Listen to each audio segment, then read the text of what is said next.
Well, joining me now, NBC News Chief Capitol Hill correspondent Ryan Nobles, former Republican Congressman Charlie Dent of Pennsylvania, and Democratic strategist Basil Smikle, former senior aide to then Senator Hillary Clinton. He joins me in studio. Hey, guys, good to have you all. So, Ryan, what will you be watching for in this first Senate vote on the government funding? Could there be any kind of last-minute shenanigans?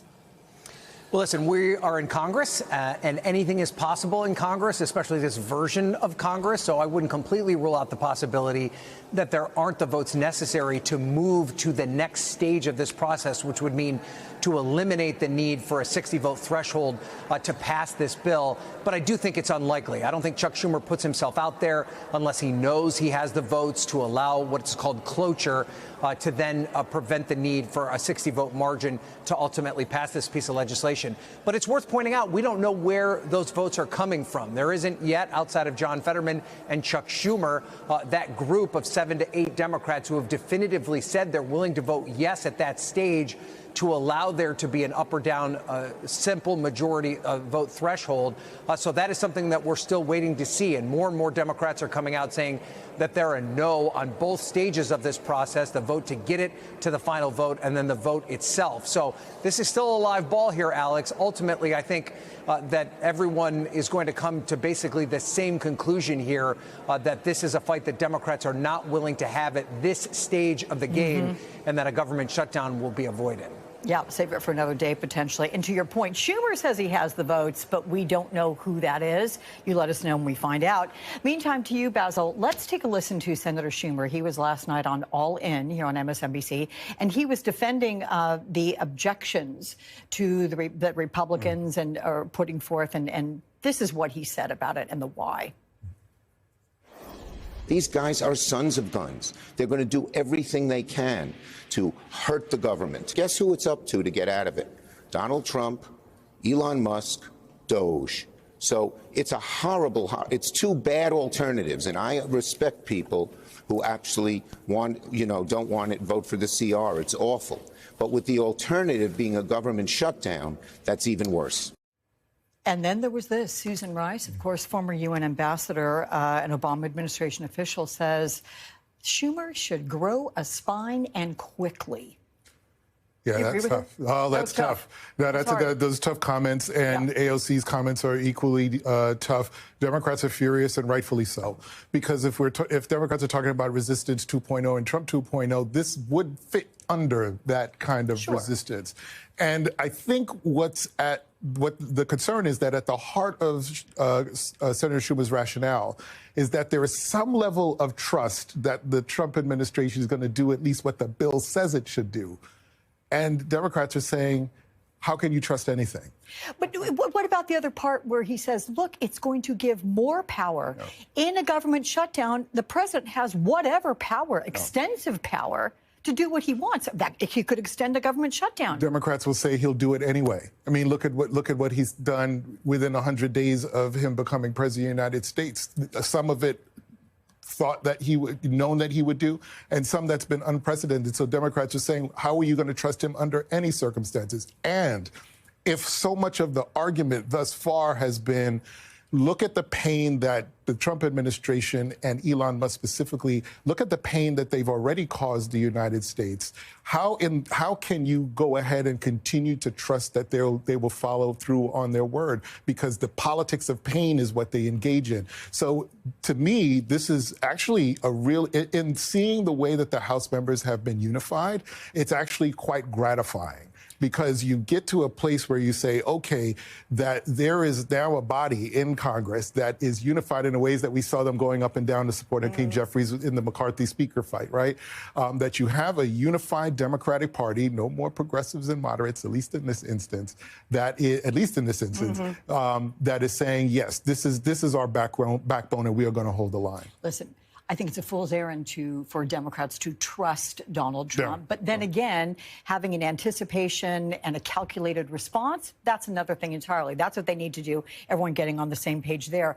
So, Charlie, President Trump praising Democratic leader Chuck Schumer for avoiding a shutdown. Did you have that one on your bingo card? I mean, how much of a win is this for Republicans if this funding bill passes the Senate?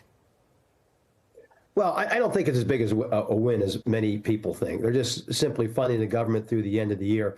And by the way, being a former member of the Appropriations Committee, we used to have a word for something like this, a year-long continuing resolution. We called it failure, failure to govern.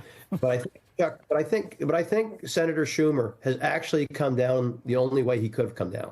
He is right in his analysis that this shutdown would likely divert attention away from Donald Trump's policies, tariffs, and DOGE, and put it on Senate Democrats. They would likely be blamed for this. He knows that. Further, he also is smart to point out that once these federal employees are furloughed, it will be up to President Trump to determine who is non-essential. And they're going to make a lot of these people non-essential, and then getting them called back into service will be very difficult. So for a whole host of reasons, I think he was right. Now, if he was going to fold, maybe he should have done it sooner. And there should have been a lot better coordination with Hakeem Jeffries in the House. But I get the Democratic base is really angry about this. But Schumer is smart. I've been through these shutdowns. And let me tell you, I saw Boehner and Ryan, you try to tell your own base. You try to tell them things they need to hear. They don't want to hear it.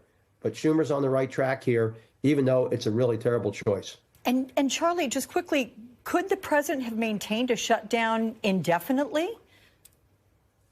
Sure, he would. I think Trump would feel empowered. He would allow Elon Musk and DOGE to do what they want to do within the federal workforce. And then reopening the government would be much harder. And of course, the Democrats, they would have very little leverage. It would be up to the Republicans to reopen the government. And if Democrats were being blamed for it, I'm not saying they would be, but at least partially blamed for it, they would be twisting in the wind while the government was shut down. Yeah. Okay, Ryan, so the next big fight will be over Trump's tax cuts and finding some sort of a way to pay for them. How heated could that one get, especially as members are getting more blowback from constituents, particularly at those town halls? Well, Alex, I think this is part of the reason that you might see a bit of a Democratic retreat here when it comes to the shutdown, because the next stage of these budget negotiations are through the reconciliation process, which means that Republicans can pass this legislation without a single Democratic vote. And the next fight may not be between Republicans and Democrats, but instead will be between Republicans and Republicans, because while they agree in general that they want the Trump tax cuts extended, they agree in general that they want to see $2 trillion in cuts, they have yet to provide any specificity as to how they get to that stage. And that includes, are they going to find a path to including Trump's taxes or eliminating taxes on overtime and tips? These are all things they haven't reconciled, and also how they could potentially impact entitlement programs. So the next fight could be Republican on Republican, which Democrats will be able to just sit back and watch. Listen, I'm out of time, but quickly, is this going to be a fight, Basil, old guard versus the new guard with the Democratic Party? Well, I think you've certainly seen headlines that suggest that. And just parenthetically, AOC's often been considered a statewide candidate, either against Gillibrand or Schumer. I don't think this triggers it. I don't think she's going to play into that at all. But it does suggest that there is, that a lot of these younger voices and newer voices might need to step in and take over as we move forward in this new party, in this new environment. Okay. Ryan Nobles, Charlie Dent, Basil Smikle, thank you all three. Meantime, Democratic Congressman Brendan Boyle is joining me now. He is the top Democrat on the Budget Committee. Welcome, Congressman. So as someone who voted against this Republican funding bill in the House just days ago, what do you make of Senator Schumer's concession? Well, it's great to be back with you, and I was proud to stand with 99.5% of House Democrats in opposing this terrible CR, continuing resolution. It is not clean. It cuts veterans' health care, cuts money to the D.C. government, cuts money to so many other things. So obviously I'm very disappointed that at least seven of my Senate Democratic colleagues don't see this the same way.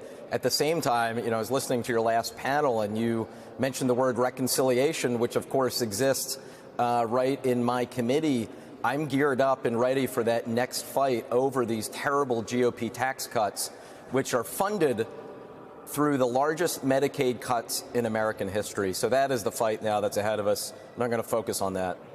Let me ask you what I was asking Basil, and one way I asked it was old guard versus new guard. But do you think Democrats in generally could be misreading the moment?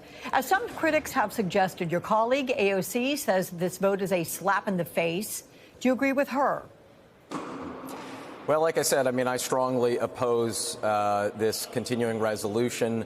In addition to the awful things it does that I mentioned previously, it also locks in some of the Elon Musk and Doge cuts that they've already pushed through. So frankly, I do have a very difficult time finding why any Democratic colleague of mine would vote yes on this. I think that in this moment, we have to stand up and fight.